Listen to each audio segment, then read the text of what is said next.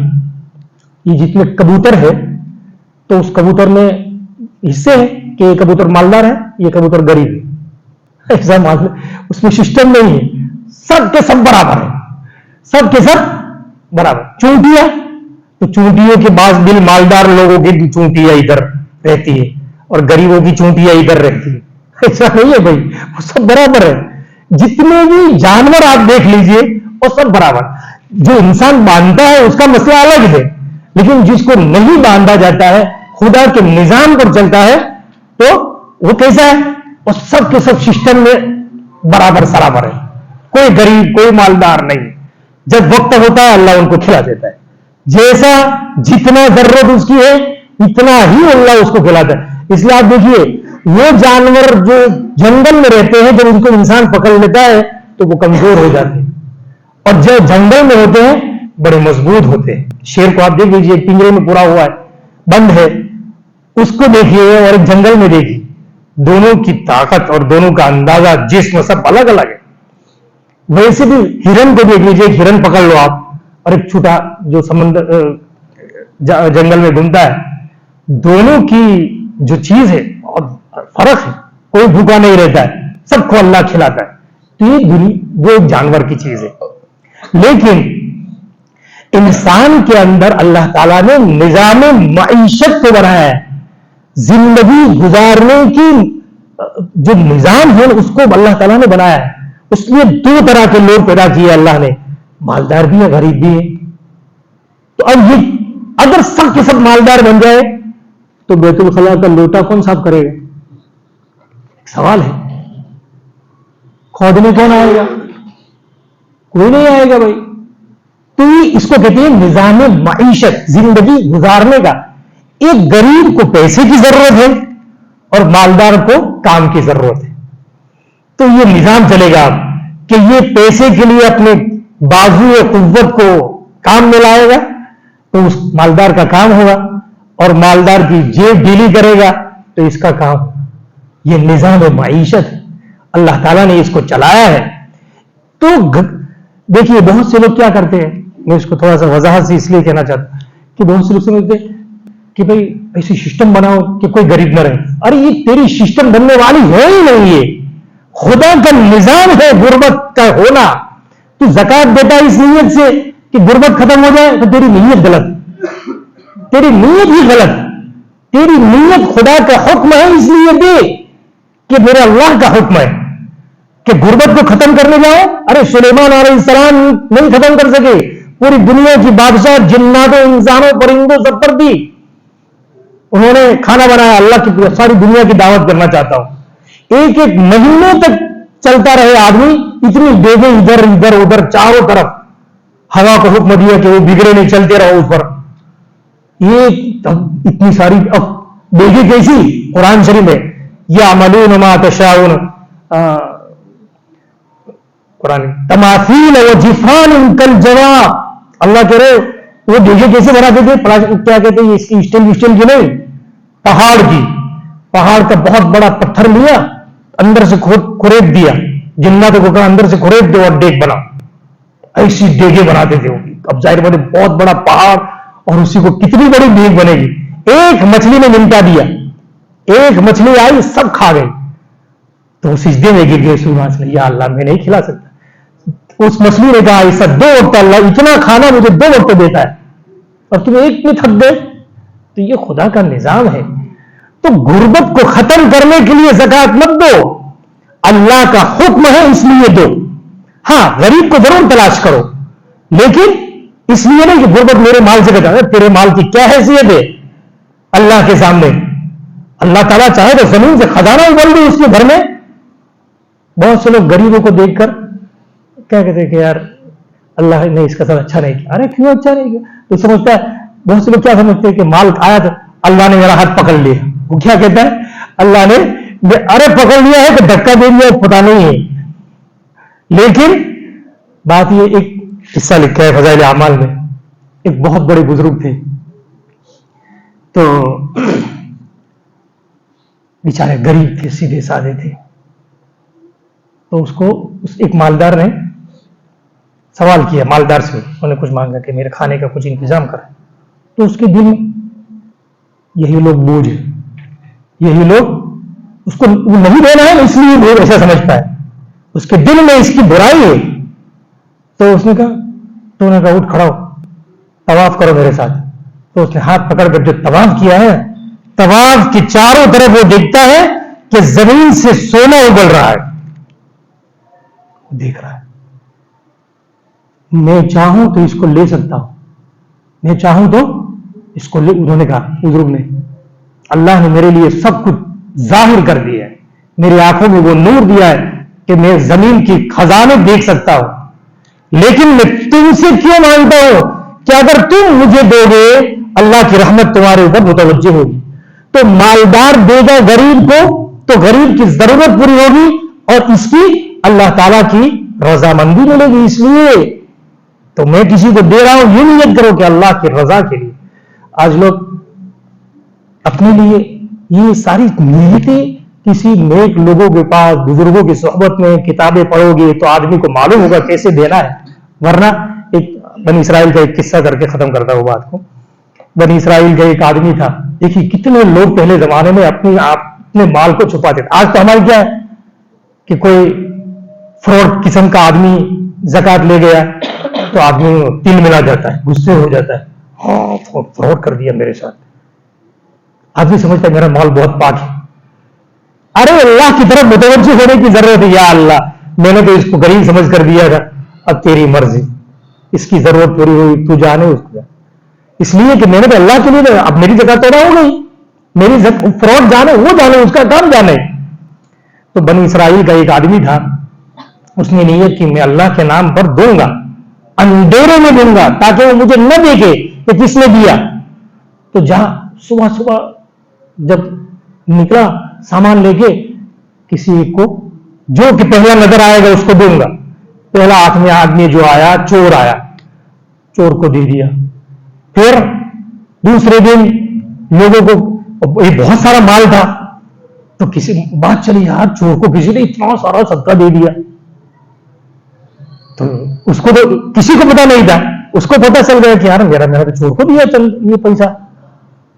اس نے اللہ سے کہا، اللہ میرا مال اتنا کوئی اچھا نہیں تھا، اپنے مال کو میں اتنا پاکیزہ نہیں سمجھتا کہ اچھی جگہ ہی لگے، میرا مال تو اسی لائق تھا، لیکن پھر بھی اس نے تیری تعریف. ایسا کر کے وہ دوسرے بھی پھر کہا کہ یہ تو خراب ہو گیا، دوسرا دوں گا.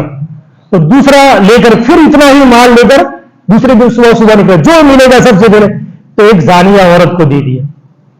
اب مجھے کسی زانیہ عورت کو اتنا سارا پیسہ کیا کرنا ہے؟ تو مشہور ہو گیا. اس نے کہا اس نے دیا اللہ تیری تعریف، میرا مال تو اتنا اس سے بھی کم درجے کا تھا. ہم کیا سمجھتے کہ میرا مال بہت ماشاءاللہ حلال طیب، اللہ کی طرف متوجہ نہیں ہوتا ہے. تیسرے دن پھر کسی مالدار کو دے کے آ گیا. اب وہ تیسرے دن بھی کسی نے مالدار کو اتنا سارا صدقہ دیا بھائی. اب اس نے اللہ سے دعا کیا، اللہ میرا مال تو ایسا ہی ہے، تو یہ قبول کرے تو ٹھیک ہے. ایسا کر کے اللہ تعالیٰ نے یا تو اس کے انتقال کے بعد یا اسی دن خواب میں اس کو نظر آیا کہ تو نے کس کے لیے دیا تھا بھائی؟ یا اللہ تیرے لیے دیا تھا. تو بس تو قبول ہے. قبول ہے. قبولیت کی کیا شکل ہے کہ وہ چور نے چوری سے توبہ کر دی تیرے حلال مال کی وجہ سے کہ جو حلال طریقے سے مجھے ملتا ہے تو حرام کام کرنے کی ضرورت کیا ہے؟ چوری کرنے کی کیا ضرورت ہے؟ حلال طریقے سے ملے گا، اندھیرے میں اللہ دینے آتا ہے. ایسا کر کے اس نے چوری سے توبہ کر لی. وہ زانیہ عورت بیچاری مجبوری میں کر رہی تھی تو اس نے دیکھا کہ یہ حلال طریقے سے مل رہا ہے تو میں لوگوں کے سامنے منہ کیوں کالا کر کے اپنی زندگی کو بناؤں. لہذا اس نے بھی اس سے توبہ کی. دیکھیے اس نے تو اللہ کے لیے دیا تھا تو اللہ تعالیٰ نے اس کا نتیجہ نکالا. اور تیسرے کو مالدار کو ملا تو اس نے کہا میں نے آج تک کسی کو، بہت کتنے کنجوس ہوتے ہیں، اتنے کنجوس ہوتے ہیں کہ خود تو کسی کو نہیں دیتے، ان کو کوئی خود کھلاتا ہے نا تو بھی سمجھتا ہے شکر پیسہ کھوٹا باغ وہ گاڑے سے، اللہ وہ پیسے لیتا ہے تو کھان پر ہی. لیکن وہ اتنا کنجوس ہے کہ میں نے تو کسی کو نہیں کھلایا لیکن کوئی اس کو کھلاتا ہے تو بھی اس کو تکلیف ہوتی ہے. دوسروں کو کھلانے سے تکلیف ہونے والی ہے، لیکن اس کو بھی نہیں کھلائے تو بھی اس کو تکلیف، اتنا کنفیوز ہے. تو اس نے ایسا سوچا کہ اللہ میرے پاس تو اس سے بھی زیادہ مالدار، میں مالدار ہوں، تو کوئی مجھے صدقہ دیتا تو مجھے صدقہ دوسروں کو دینا چاہیے اور نہ کہ مجھے کوئی دے. تو اس نے بھی صدقہ کرنا شروع کر دیا. تو دیکھیے اللہ نے اس کے مال کو قبول کیا، کتنا نتیجہ. اس لیے اپنے مال کو کمتر سمجھے اور دیتے رہیں، انشاءاللہ اللہ تعالیٰ اس کو قبول کرے گا اور ہمارے لیے دنیا میں بھی نفع دے گا، آخرت میں بھی نفع دے گا. اللهم صل على محمد النبي الأمي اللهم لك الحمد حمدا كما ينبغي لجلال وجهك وعظیم سلطانک. یا اللہ ہمارے گناہوں کو معاف فرمائی، یا اللہ صحیح سمجھ عطا فرمائی دین کی، یا اللہ دین کی صحیح سمجھ عطا فرمائی. ہر کام کو چھوٹے سے چھوٹا، چاہے ہم کسی مسلمان کو دیکھ کر مسکرائیں، یا اللہ اس کو بھی صرف تیرے لیے، یا اللہ تیری رضا کے لیے کرنے کی ہمیں توفیق عطا فرمائی. یا اللہ ہر چھوٹے سے چھوٹے عمل کو تیری رضا کرنے کے لیے، تیری رضا کے لیے ہمیں کرنے کی توفیق عطا فرما، مخلصین میں سے ہمیں بنا. یا اللہ آپ صلی اللہ علیہ وسلم نے فرمایا مخلصین ہدایت کے چراغ ہے. یا اللہ ہمیں ان لوگوں میں شامل فرما، یا اللہ ہمیں ان لوگوں میں شامل فرما. یا اللہ مسلمانوں کو یا اللہ صحیح رہبری عطا فرما، صحیح ہدایت عطا فرما، اصلاح فرما، مسلمانوں کی حفاظت فرما. حکم الحاکمین یا اللہ ہمارے سننے کو بیٹھنے کو یا اللہ قبول فرما. سب سے پہلے ہماری زندگیوں میں دینی ذوق و شوق پیدا فرما. یا اللہ ہر مسلمان کی زندگی میں پیدا فرما. یا اللہ ہمارے اس تفسیر کو قبول فرما. یا اللہ اپنے کلام کی محبت ہمارے دلوں میں پیدا فرما. رات اور دن اس کو پڑھنے والا، سمجھنے والا، جاننے والا، عمل کرنے والا یا اللہ ہدایت والا ہمیں بنائیے. حکم الحاکمین جو مانگا وہ بھی عطا فرمائیے، جو مانگنے سے رہ گیا وہ اپنی شان نصیب فرمائیے. یا اللہ بڑے بہترین دینے والے، بغیر مانگے دینے والے ہیں. یا اللہ آپ بڑے عظیم رب ہے، عظیم عرش کے مالک ہے، زمین و آسمان کے خزانے آپ ہی کے قبضے قدرت میں ہے. یا اللہ ہمیں کسی کا محتاج نہ بنا. جس طرح آپ نے ہماری پیشانی کو دوسروں کے سامنے جھکانے سے محفوظ فرمایا ہے، ہمارے ہاتھوں کو دوسروں کے سامنے پھیلانے سے ہماری حفاظت فرمائی. حکم الحاکمین ہماری دعاؤں کو اپنے فضل و کرم سے قبول فرمائی. وصلی اللہ تعالی علی خیر خلقہ محمد وآلہ وصحبہ اجمعین برحمتہ یا رب.